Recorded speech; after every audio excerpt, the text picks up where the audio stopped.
आज शुणा उपन्यासर षष्ठ भाग।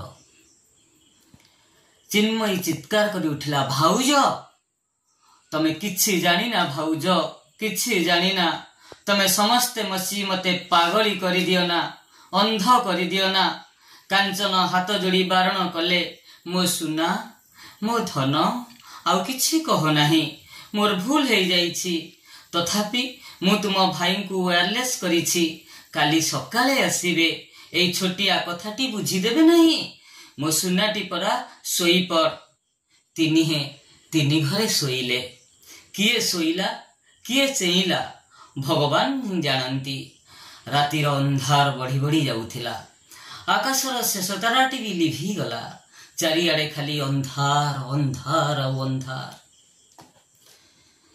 कांथ घंटारे 7 बाजिला। जीप रु आसी धड़धड़ ओह्लई सुब्रत आउ संतोष तांकु देखु देखु कांजन कांदी उठिले, चित्कार करी उठिले, चना नाही, चना काली राति कुआड़े चली जाइछि। हाँ, चना चली जाइछि। थका होई डाक्तर बसी पड़िले। प्रदीप बाबू किछि कहि पारु नाहंती। प्रदीप टिके दूर गोटे कांथ को आउजी ठिया होइथिला। मला मनीष मुह भली मुह सेता। पिंडरे प्राण अछि कि नाही भगवान जानती। सुब्रत कहिले, तमे मो भौणी को मारी देल कांचन, तमे मो भौणी को मारी देल। सुब्रत कंठ रुद्ध होई आसिला, कांचन को आखि भी छल छल। सुब्रत पुणी कहिले, तुमे कौन संदेह कल मो भौणी को? तुमे कौन प्रदीप कथा नहीं ताकू किछि कहिल? तुमे जाने ना से खांटी सुना, से जहा करे बहुत भावी चिंती करे, ता विचार रे केबे भूल हुए नाही। मु ताकि पचारी युद्ध क्षेत्र को जाए, आउ तमे ताकू किछि न पचारी कलंकिनी करिदेल। कांचन कहिले, मु ताकू किछि कहि नाही।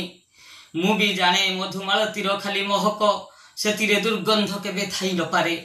मु खाली एतिकी कहिली, तम इच्छा ही पूर्ण हेबो, भाई केबे अराजी हेबे नाही। भूल कले सेठी भूल कले कांचन। तमठू मूर्ख असभ्य अपगंड दुनिया रे केही नाही। जानी जानी धक्का मारी ताकू तोड़ी देल घरू। तमर इच्छा से जाऊ, मरी जाऊ, ता ना लोप हे जाऊ ए संसार रु। ओ कांचन निर्भद बड़ी चाहिए। सुब्रत घर भीतर को जाई गोटे खट उपरे लंब होई पड़ी गले। घन घन दीर्घ श्वास बढ़िला। पुजारी चाकर, ठिका चाकराणी, ड्राइवर केही भी बाद गलेनी। समस्त आखिरु धार धार लुह बही गला। सुब्रत घर भीतर को जाई चिन्मयी शाढ़ी गुड़ी को धरी रड़ी छाड़ी कांदिले, चिन्नू मो सुना भौणी। समस्ते बेसी बेसी कांदिले। प्रदीप आखिरु किंतु रक्त झरुथिला। टेलीग्राम फाटक पाखरे डाक पियन डाकिला। गोटे कुदाके सेठिकी डेई पड़िले संतोष। फटकिनी लफाफा चिरी पढ़िले, चित्कार छाड़िले, हाँ हाँ चिन्नू देइछि, हाँ हाँ चिन्नू देइछि। लिखिछि, going home, don't worry, console brother. पिंडरे जेमिति प्राण पशिला, मला देहरे जेमिति जीवन्यास देला। केउ काउरी देशर जादूकर।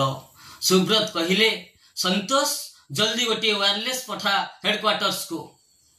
मते गोटाए मास छुट्टी देव आज ठारू। आज 12टा गाड़ी रे संभव हेले आमे चली जिबा जयपुर।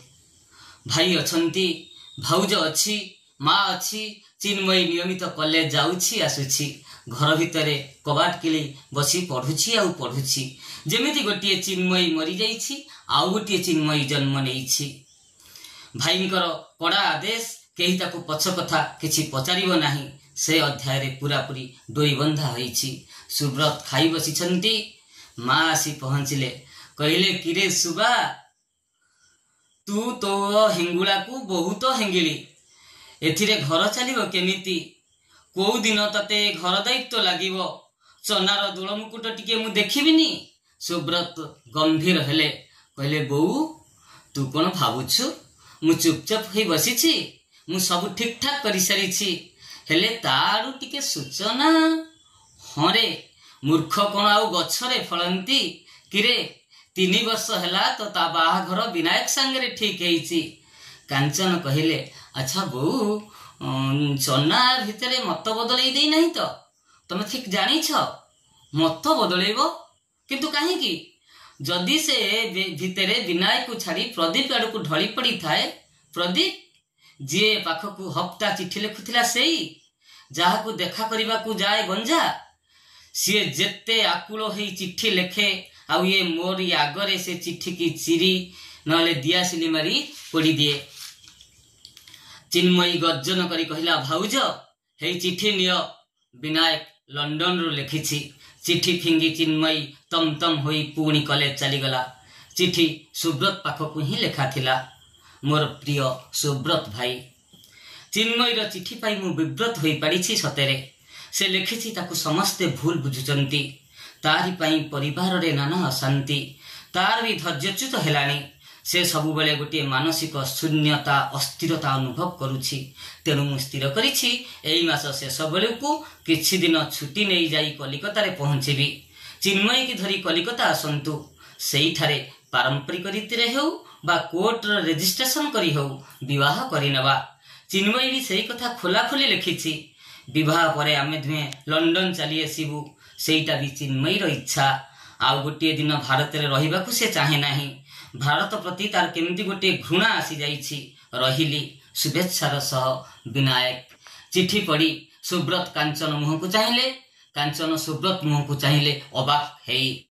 आसंता अध्याय रे चिन्मयीर बाहाघर प्रदीप सह किंबा विनायक सह अपेक्षा करंतु सप्तम अध्याय को। धन्यवाद।